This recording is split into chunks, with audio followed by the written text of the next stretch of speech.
இன்னைக்கு பார்த்தீங்கன்னா ஆடை வளர்ப்பு தொழிலில் குறைந்த முதலீடு ஆனால் நிரந்தர வருமானம் அப்படின்னு பார்த்தா அது ஆடு வளர்ப்பு தொழில் ஒன்று தான். எந்த நேரத்துலையும் நம்ம பராமரிப்பு மட்டும் கரெக்டாக இருந்துட்டா நம்மளுக்கு நிரந்தரமாக வருமானம் வந்துக்கிட்டே இருக்கும். இதில் நஷ்டம் அப்படின்ற பேச்சுக்கே இடமே கிடையாது. ஏன்னா கிட்டத்தட்ட நாங்கள் 30 வருஷமாக வளர்க்குறது சாதாரண விஷயம் கிடையாது. ஏன்னா சில பேர் ஒரு வருஷத்துலேயே விட்டுட்டு போகிறவங்களும் இருக்காங்க. 5 வருஷம் வளர்த்து அதுக்கப்புறம் விட்டுட்டு போனவங்களும் இருக்காங்க. என் சேனலில் முத பார்க்குறீங்கன்னா என் சேனலில் மறக்காமல் சப்ஸ்கிரைப் பண்ணிக்கோங்க. பக்கத்தில் இருக்க பெல் பட்டனையும் ஆன் பண்ணி வச்சுக்கோங்க.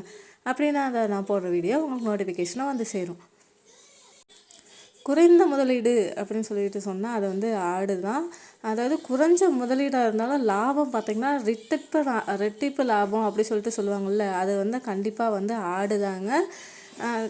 நம்மளுக்கு இது ஒரு ஏமாத்து வேலையோ இல்லை நஷ்டம் வர்றதுக்கோ எந்த இதுவுமே கிடையவே கிடையாது. இப்போ ஒரு ஆடு 6,000 ரூபா ஒரு குட்டி வாங்குறீங்கன்னா ஒரு 3 மாதம் 4 மாதத்துக்கு அப்புறம் அது டபுள் மடங்காகிறதுக்கு நல்ல வாய்ப்பு அதிகம். ஏன்னா ஒரு ஆடு ஒரு மாதத்துக்கு 2 to 3 கிலோ வரைக்கும் அதிகபட்சமாக 3.5 வரைக்கும் எடை போடும்.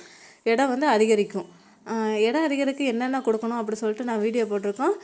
அதையும் நீங்கள் கண்டிப்பாக போய் பாருங்கள்.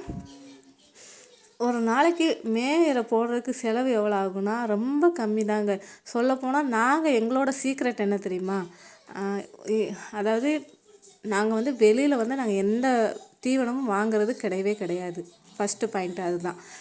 அதுக்கப்புறம் பார்த்திங்கன்னா கொலைகள் நாங்கள் எங்கள் புஞ்சையில் போட்டிருக்கோம். ஒன் டைம் இன்வெஸ்ட்மெண்ட் சொல்லிட்டு சொல்லுவாங்கள்ல, அது ஆடு வளர்ப்பு தொழிலில் மட்டும்தாங்க முடியும். ஒரு தடவை போட்டுட்டிங்க. இப்போ இந்த தாயாடு ஒரு தடவை வாங்கி நீங்கள் வளர்க்குறீங்கன்னா தாயாடாக வளர்த்திங்கன்னா அது ஒன் டைம் இன்வெஸ்ட்மெண்ட் மாதிரி.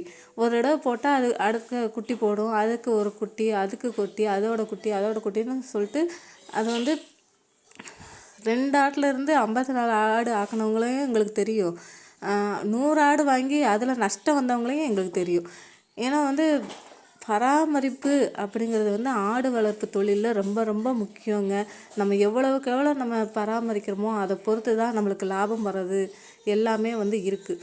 இப்போ எங்கள் வீட்டில் பார்த்திங்கன்னா கரெக்டாக காலையில் 11 மணிக்கு ஆடு மேய்ச்சலுக்கு போகும். போனதுக்கப்புறம் குட்டிகளுக்கு நாங்கள் கொலைகள் கட்டுறது. அதுக்கப்புறம் பார்த்திங்கன்னா மதியம் ஒரு 2 மணி 2:30 அப்படி இருக்கும். அந்த டைமில் பார்த்திங்கன்னா கொலைகள் மறுபடியும் குட்டிகளுக்கு மட்டும் நான் சொல்கிறது, குட்டிகளுக்கு கொலையை கட்டிட்டு சீனியவரை பொட்டு என்னன்னு தெரியலன்னா ஏற்கனவே நான் வீடியோ போட்டிருக்கேன். அந்த வீடியோவை பாருங்கள். நிறைய பேருக்கு தெரியும்னு ஒரு சிலர் சொல்லியிருந்தீங்கல்ல, அவங்களுக்கு மட்டும் சொல்கிறேன். அந்த வீடியோவும் போய் பாருங்கள். அந்த பொட்டு வச்சு குட்டிகள் பராமரிக்கும். இப்போ மழை பெய்யுது, ரொம்ப சோர்ந்து மழை பெய்யுது, மேய்ச்சலுக்கே போக முடியாது. அந்த மாதிரி சூழ்நிலைகள்லாம் எங்கள் வீட்டில் கண்டிப்பாக இருந்ததுண்டு. நிறைய பேர் மழை காலத்தில் ஆடு வாங்குறதுக்கும் பயப்படுறீங்க, பண்ணை தொழில் ஆரம்பிக்கிறதுக்கும் பயப்படுறீங்க. ஆனால் முத ஆரம்பிக்கிறீங்கன்னா கண்டிப்பாக அது கோடையில் தொடங்குங்க, அதான் நல்லது. பட் ஆனால் ஏற்கனவே ஆடு வச்சுருக்கீங்க, அவங்களுமே என்ன செய்கிறீங்கன்னா அந்த டைமில் ஆடு வாங்குறதுக்கு பயப்படுறாங்க. எதுக்கு பயப்படணும் நீங்கள் சொல்லுங்கள்? நம்ம வாங்க போகிறோம், அதை சரியான முறையில் பராமரிக்க போகிறோம். அதனால் நஷ்டம் வரப்போகிறதோ எதுவுமே கிடையாது. இதனால் பனிக்காலத்தில் வாங்கக்கூடாது அப்படிலாம் கிடையவே கிடையாது. கண்டிப்பாக வாங்கி நல்லபடியாக வளர்க்கலாம். அதே மாதிரி ஒருத்தர் கமெண்டில் கேட்டிருந்தாங்க, என்னென்னா பனி மழை காலமாக இருக்குது, இப்போ நாங்கள் குடற்புழு நீக்க மருந்து கொடுக்கலாமா அப்படி சொல்லிட்டு கேட்டிருந்தாங்க. கண்டிப்பாக கொடுக்கலாங்க. எப்பயும் போல் நம்ம நம்ம பராமரிப்பு வேலையை நம்ம ரெகுலராக பண்ணுறது தான் சிறப்பு. இப்போ அரிசி விற்கிற வீடியோவும் நீங்கள் நிறைய பேர் எவ்வளோ வைக்கணும், இத்தனை ஆடு இருக்குது, 70 ஆடு வச்சுருக்கீங்க, 100 ஆடு வச்சுருக்கீங்க, எப்படி அதுக்கு அரிசி விற்கிறீங்க அப்படி சொல்லிட்டு நிறைய பேருக்கு கேட்டிருந்தீங்க. அதுக்கான வீடியோவும் கண்டிப்பாக கூடிய சீக்கிரம் எப்படி எல்லா ஆட்டுக்கும் நாங்கள் அரிசி வைக்கிறோம் அப்படிங்கிற வீடியோவும் நான் போடுறேன். இது மட்டும்தாங்க, அதாவது குறைந்த முதலீடாக போட்டு அதிக லாபத்தை எடுக்கிற ஒரே தொழில் அது ஆடு வளர்ப்பு தொழில் தான். பராமரிப்பு மட்டும் கரெக்டாக இருந்தால் அதுக்குன்னு எல்லாராலையும் பார்க்க முடியும், எல்லாராலையும் லாபம் எடுக்க முடியும் அப்படிங்கிறது சொல்ல முடியாது. நல்ல பராமரிப்பு முறை, நல்ல தீவனங்கள், நோய் மேலாண்மை, எப்படி ஒரு பண்ணை அமைச்சு அது ஆடு வளர்க்குறது, அதுக்கான தீவனங்கள் என்னென்ன வளர்க்கணும் அப்படிங்கிறதெல்லாம் வந்து தெரிஞ்சுக்கிட்டு தான் நீங்கள் வந்து ஒரு முதலீடு பண்ணி ஆடு வாங்குறது வளர்க்குறது எல்லாமே வந்து நீங்கள் பண்ணணும். அதை விட்டுட்டு நான் 2 வீடியோ பார்த்தேன், அந்த வீடியோ பார்த்தேன், அதனால் வந்து அவங்க என்ன சொன்னாங்கன்னா, ஃபஸ்ட்டு எடுத்தோன்னே பறன் மேலே வந்து ஷெட் அமைச்சு ஆடு வளங்க நல்லது அப்படி சொல்லிட்டு சொல்கிறாங்க. அந்த மாதிரி இது பண்ணி நான் அவங்ககிட்ட போய் பயிற்சி எடுத்து பறன் மேலே ஃபஸ்ட்டு எடுத்தோன்னே 4.5 லட்சம் 5 லட்சத்துக்கு போட்டுட்டு முதலீடை போட்டுட்டு நம்ம வந்து ஆடு வளர்க்கணும்னு அவசியம் கிடையாது. ஃபஸ்ட்டு எடுத்த உடனே எப்போயுமே நாங்கள் சொல்கிறது தான், ஃபஸ்ட்டு தொழில் ஆரம்பிக்க போகிறீங்கன்னா வேறு இடத்துல இருந்து ஆடு வாங்குறீங்க அப்படின்னா ஒரு நிறைய ஆடு வளர்க்கணும் ஆசை அப்படின்னா ஃபஸ்ட்டு ஒரு 5 ஆடு இல்லைன்னா 10 ஆடு வாங்குங்க. 10 ஆடு வாங்கி நல்லா ஒரு கொஞ்ச நாளைக்கு நல்லா வளர்த்துட்டு அந்த இடத்துக்கு செட் ஆகுதா அந்த ஆடு அப்படி சொல்லிட்டு நல்லா பார்த்துட்டு அதுக்கப்புறம் வந்து நீங்கள் ஒரு பெரிய பண்ணையை கூட நீங்கள் வந்து ஆரம்பிக்கலாம். அதனால் ஒரு பிரச்சனையும் கிடையாது.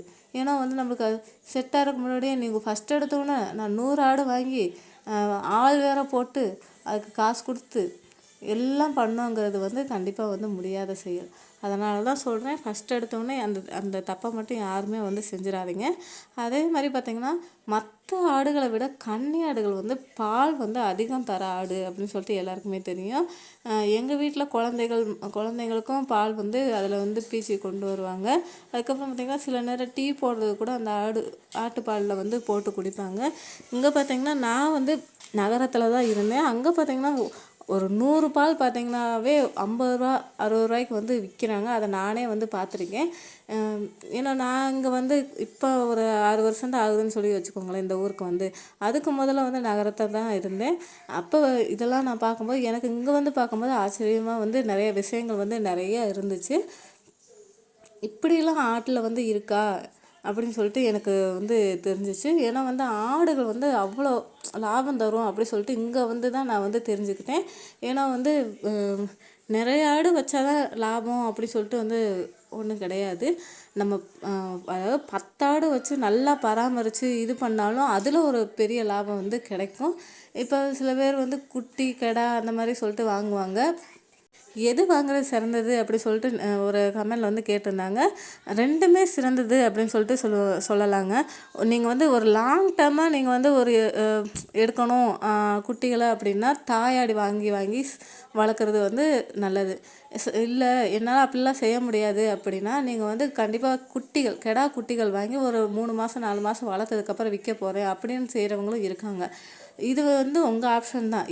2மே வந்து லாபம் தரக்கூடிய ஒரு தொழில் தான். ஆனால் வந்து ஒன்றுங்க, யாருமே வந்து வீடியோ பார்த்துட்டு தயவுசெய்து ஆட்டு பண்ணை வைக்காதீங்க. தெரிஞ்சுக்கிட்டு அதுக்கப்புறம் ஆரம்பிங்க.